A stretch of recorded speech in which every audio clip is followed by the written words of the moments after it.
शंकर एक मेहनती और सीधे दिल का इंसान था, जो मुंबई के एक छोटे से किराए के मकान में अपनी प्यारी पत्नी राधा के साथ रहता था। उनकी दुनिया भले ही छोटी थी, लेकिन उस दुनिया में प्यार, सुकून और प्राणपन भरा हुआ था। दिन भर की भागदौड़ के बाद जब शंकर घर लौटता तो राधा के चेहरे की मुस्कान उसकी सारी थकान दूर कर देती थी। दोनों का जीवन बहुत साधारण था, लेकिन उनके रिश्ते की मजबूती ही उनकी सबसे बड़ी दौलत थी। एक दिन रात का खाना खाते समय राधा ने मुस्कुराते हुए कहा, शंकर जी, हमारे घर में इतना सामान है जो अभी इस्तेमाल नहीं होता, लेकिन जरूरत पड़ने पर ढूंढने में बहुत परेशानी होती है। क्या हम रसोई के पास एक छोटा सा भंडार घर बनवा सकते हैं? राधा की ये बात सुनकर शंकर कुछ पल के लिए चुप हो गया। वह जानता था कि उसकी आमदनी इतनी ज्यादा नहीं है कि वो तुरंत ही ये काम करवा सके, लेकिन वह ये भी जानता था कि राधा कभी बेवजह कोई मांग नहीं करती। वह हमेशा घर और जरूरतों को समझकर ही कुछ कहती है। शंकर ने राधा की आंखों में देखा और हल्की सी मुस्कान के साथ कहा, राधा, मुझे थोड़ा समय दे दो, मैं जरूर तुम्हारी ये इच्छा पूरी करूंगा।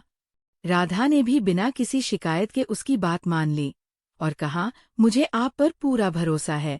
शंकर के दिल में राधा के लिए और भी ज्यादा प्यार बढ़ गया। अब उसके मन में बस एक ही बात थी कि किसी भी तरह वो राधा की छोटी सी इच्छा पूरी कर दे। अगले दिन से शंकर ने अपनी मेहनत दुगनी कर दी। वो सुबह जल्दी काम पर जाता और देर रात तक काम करता, यहाँ तक कि उसने रात को टैक्सी चलाना भी शुरू कर दिया। उसकी आंखों में नींद कम होती जा रही थी, लेकिन उसके इरादे पहले से ज्यादा मजबूत होते जा रहे थे। हर रात जब वो थका रहा घर लौटता तो राधा उसके लिए खाना लेकर बैठी होती और उसकी हालत देखकर बार बार पूछती कि वह इतना ज्यादा काम क्यों कर रहा है। लेकिन शंकर हर बार मुस्कुराकर बात टाल देता और कहता कि सब ठीक है।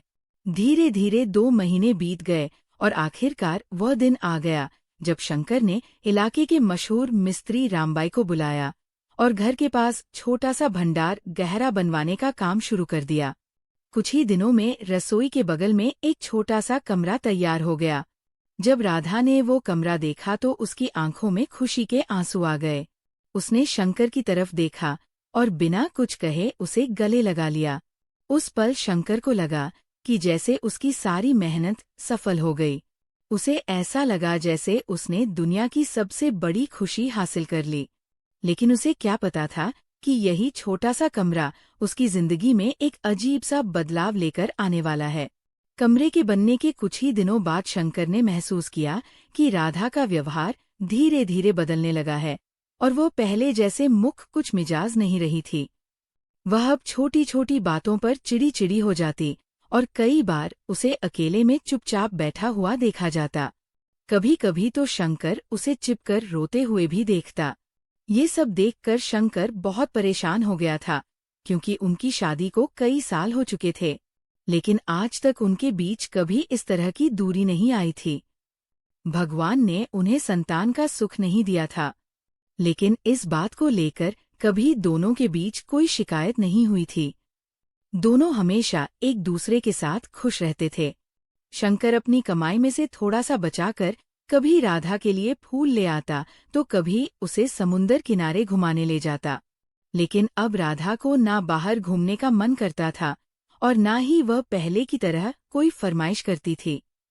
शंकर को समझ नहीं आ रहा था कि आखिर ऐसा क्या हो गया है जो राधा इतनी बदल गई है। एक दिन उसने हिम्मत करके राधा से कहा, राधा, तुम्हारी तबीयत ठीक नहीं लगती, चलो मैं तुम्हें वैद्य जी के पास ले चलता हूँ। बहुत समझाने के बाद राधा तैयार हो गई। जब वैद्य जी ने उसकी जांच की तो उन्होंने शंकर से कहा कि राधा किसी गहरी मानसिक परेशानी में है। ये सुनकर शंकर और भी ज्यादा चिंतित हो गया। घर आकर उसने राधा से पूछा, लेकिन उसने साफ साफ कह दिया कि उसे कोई परेशानी नहीं है।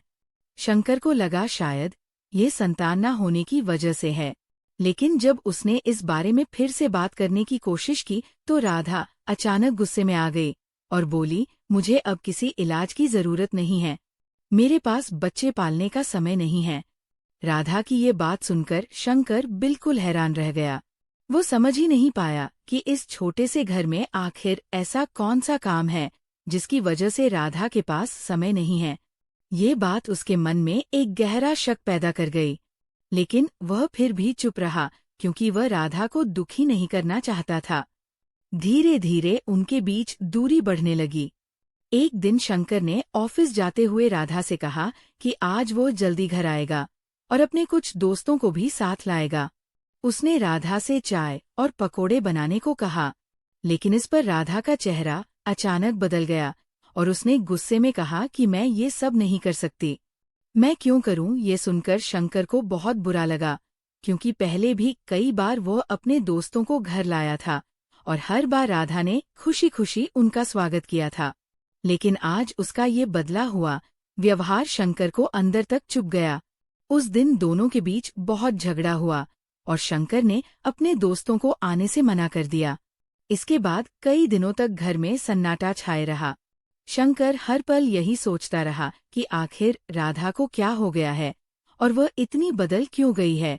इसी बीच एक दिन शंकर को तेज बुखार हो गया और वो काम पर जाने लायक नहीं रहा। राधा ने उसकी बहुत सेवा की, दिन रात उसके पास बैठी रही, लेकिन उसके चेहरे पर फिर भी एक अजीब सी बेचैनी थी। वह बार बार रसोई के पास बने उसी कमरे के आसपास जाती है और फिर वापस आ जाती है। शंकर कमजोरी की वजह से ज्यादा कुछ नहीं कर पा रहा था, लेकिन उसके मन में अब शक और भी वगैरह होता जा रहा था। एक रात अचानक शंकर की आँख खुली तो उसे धीमी धीमी फुसफुसाहट की आवाज सुनाई दी। वह चौंक गया क्योंकि घर में उसके राधा के अलावा कोई नहीं था। फिर वह आवाज किसकी थी? उसने ध्यान से सुना तो लगा जैसे कोई रसोई के पास बने कमरे से बात कर रहा हो। उसका दिल जोर जोर से धड़कने लगा। उसने राधा को आवाज दी तो वो तुरंत उसके पास आ गई और बोली, क्या हुआ शंकर जी? शंकर ने उससे पूछा कि वह किससे बात कर रही थी, लेकिन राधा ने तुरंत कहा कि ऐसा कुछ नहीं है, आपको वहम हो रहा है। शंकर चुप हो गया, लेकिन अब उसके मन में एक अजीब सा डर और शक पैदा हो चुका था। अब शंकर के मन में उस कमरे को लेकर शक धीरे धीरे गहराता जा रहा था। उसने पहले कभी उस कमरे की तरफ ध्यान नहीं दिया था, क्योंकि वह राधा पर आंख बंद करके भरोसा करता था, लेकिन अब वो हर छोटी बात उसे सोचने पर मजबूर कर रही थी। कई बार उसने सुबह जल्दी उठकर देखा कि राधा उस कमरे से बाहर निकल रही है और जैसे ही वह उसे देखती तो घबरा जाती। उसके चेहरे पर डर साफ नजर आता था। एक दिन जब शंकर की तबीयत थोड़ी ही ठीक हुई तो वो धीरे धीरे से उठकर रसोई की तरफ गया। वहां राधा नहीं थी। तभी उसने देखा कि उस बंद कमरे का दरवाजा हल्का सा खुला और राधा बाहर आई। जैसे ही उसकी नजर शंकर पर पड़ी, वह चौंक गई और उसके माथे पर पसीना आ गया। शंकर ने पूछा, तुम अंदर क्या कर रही थी? तो उसने जल्दी से जवाब दिया, मैं बस पुराना सामान देख रही थी।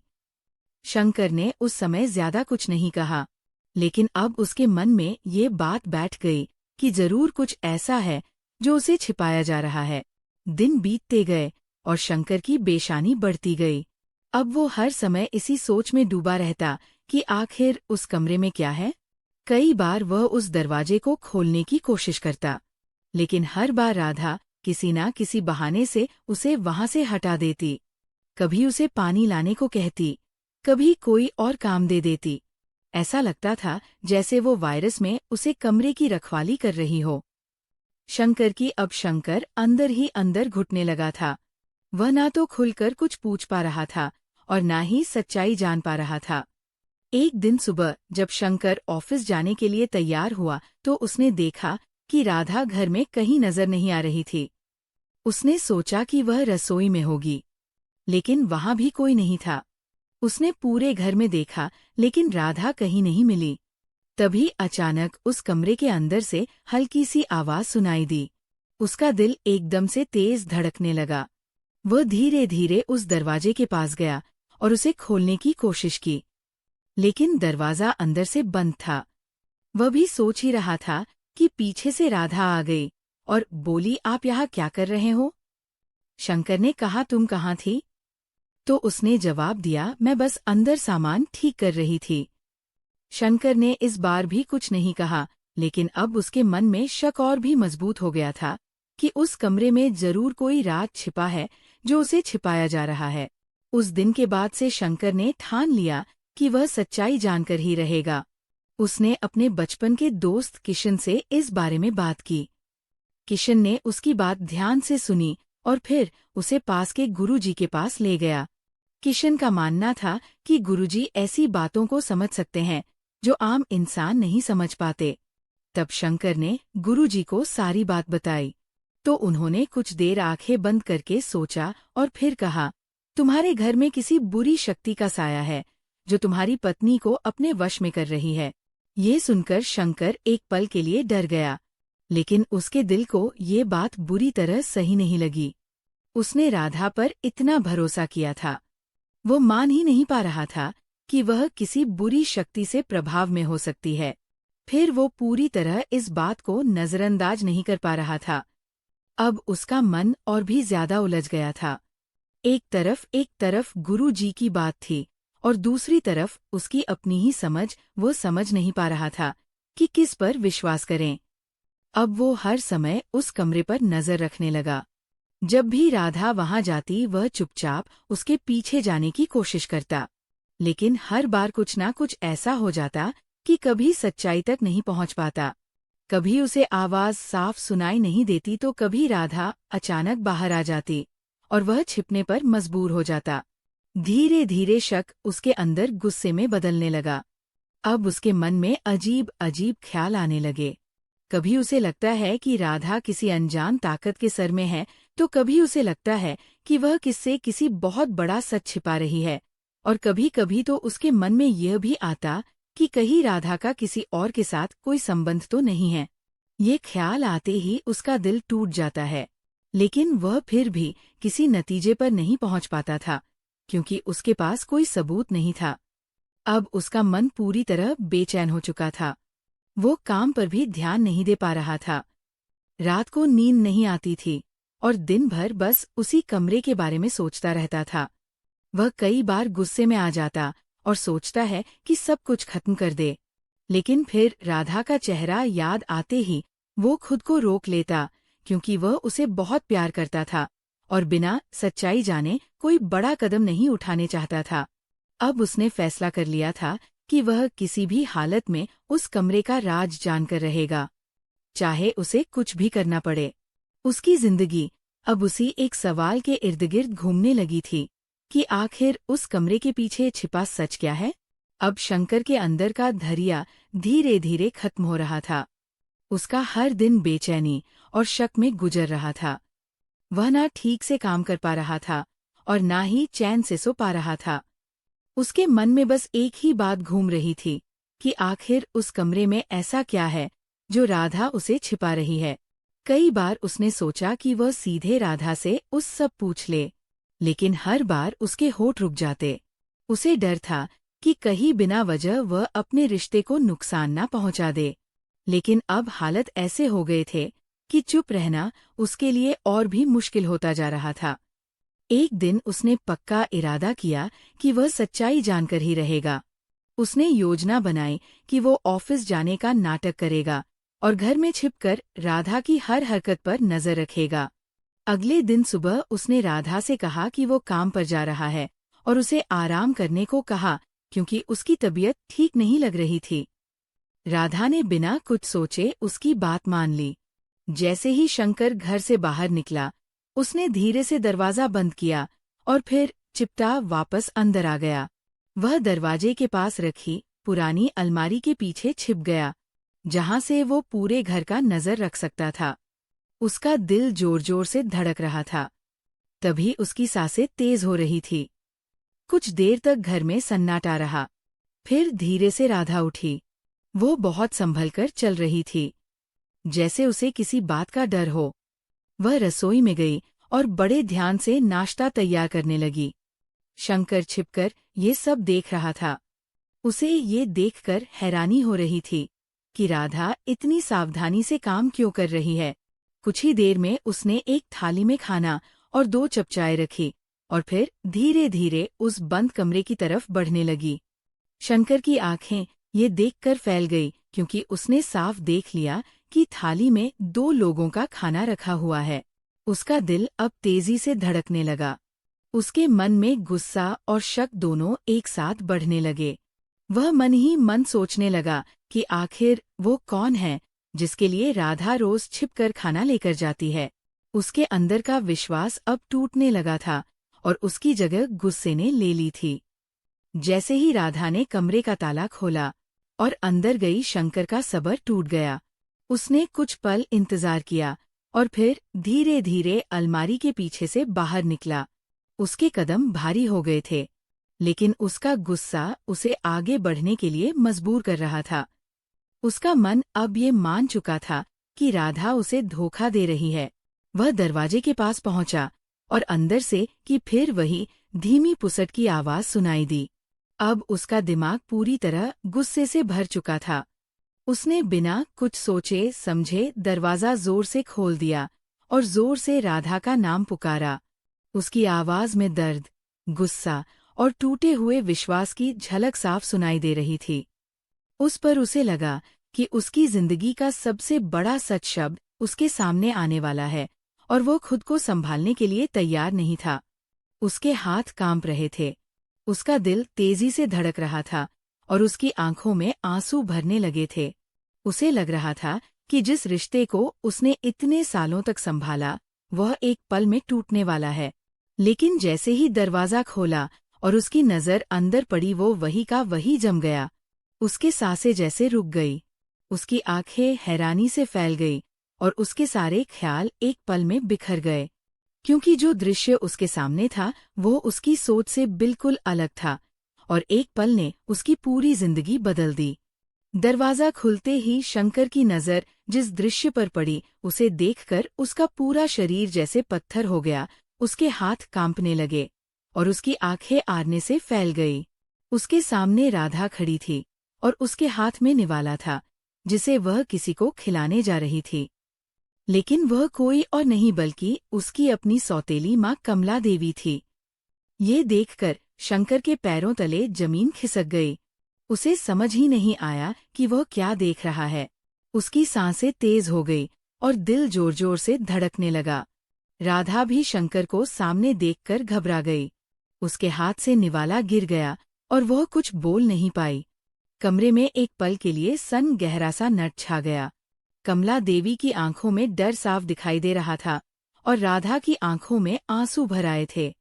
शंकर को ऐसा लगा जैसे किसी ने उसके दिल पर भारी पत्थर रख दिया हो। वह कुछ पल तक वही खड़ा रहा और फिर धीरे धीरे उसकी आंखों से आंसू बहने लगे। उसे अपने ही विचारों पर शर्म आने लगे।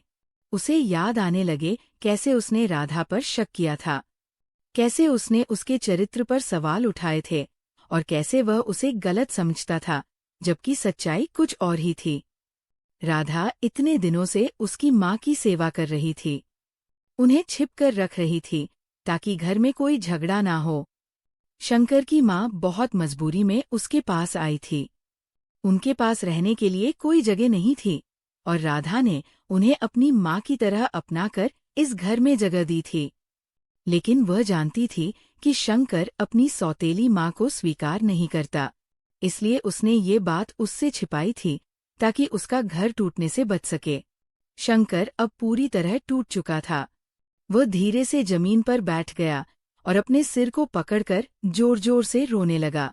उसे लग रहा था कि उसने बहुत बड़ा पाप कर दिया है। वो खुद को माफ नहीं कर पा रहा था। राधा उसके पास आई और उसे संभालने की कोशिश करने लगी, लेकिन शंकर की हालत ऐसी थी कि वो खुद को संभाल नहीं पा रहा था। उसने रोते हुए राधा से माफी मांगी और कहा कि उसने उसे बहुत गलत समझा। उसने कहा कि वह इस लायक भी नहीं है कि राधा उसे माफ कर सके। राधा ने उसके आंसू पूछे और उसे शांत किया। उसने कहा कि उसने जो किया वह मजबूरी में किया था और वह बस घर को टूटने से बचाना चाहती थी। कमला देवी भी रोने लगी और उन्होंने शंकर के सिर पर हाथ रखा। उस पर शंकर को अपनी गलती का एहसास पूरी तरह हो चुका था। उसने अपनी माँ के पैरों को छूकर उनसे माफी मांगी और उन्हें अपने दिल से स्वीकार कर लिया। उस दिन के बाद शंकर की जिंदगी पूरी तरह बदल गई।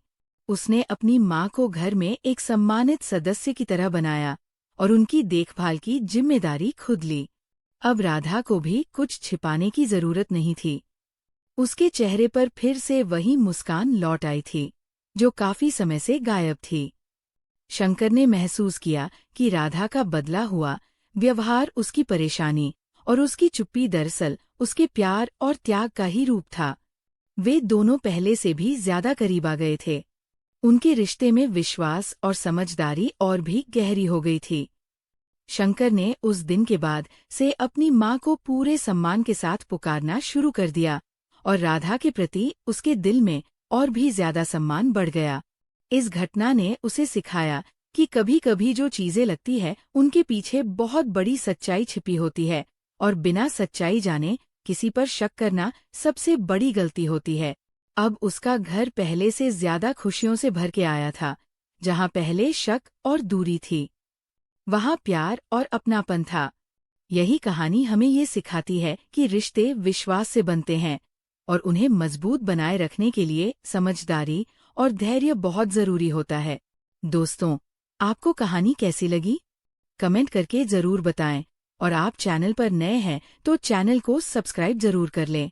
धन्यवाद।